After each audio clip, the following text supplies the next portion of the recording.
Vox Sentences is your daily digest for what's happening in the world, curated by Ella Nilsen. Sign up for the Vox Sentences newsletter, delivered straight to your inbox Monday through Friday, or view the Vox Sentences archive for past editions. NASA gets a new administrator. North Korea says it will go forward with talks on denuclearization even if U.S. troops stay in the South. I care about space. Tom Williams, Getty Images NASA has a new administrator, one whose nomination to leave the agency was controversial, even among Republicans.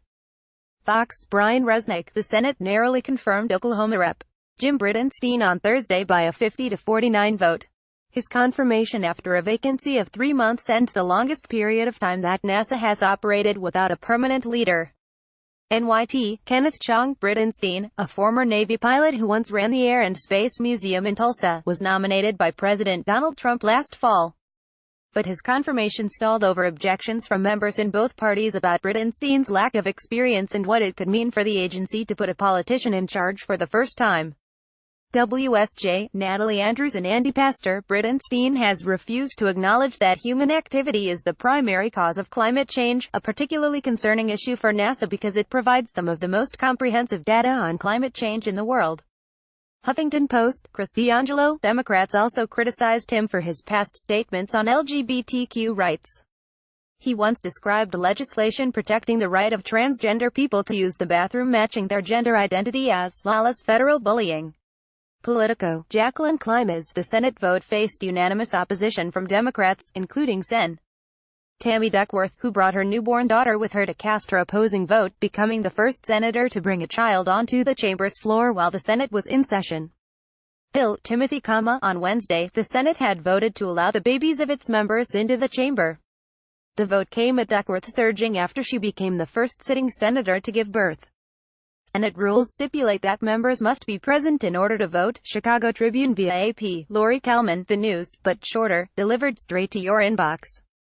By signing up, you agree to our privacy policy and European users agree to the data transfer policy. For more newsletters, check out our newsletters page.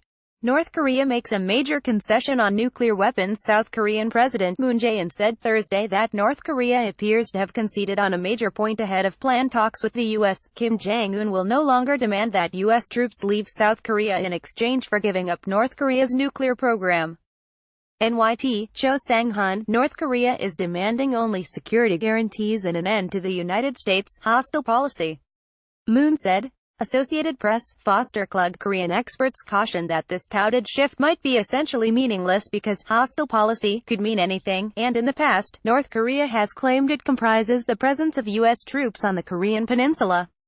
WSJ, Jonathan Chang. Meanwhile, Trump said he would scrap the event altogether, or even walk out of the session while it was underway, if it looked like it wasn't heading toward success, saying to reporters, "If I think that it's a meeting that is not going to be fruitful, we're not going to go." If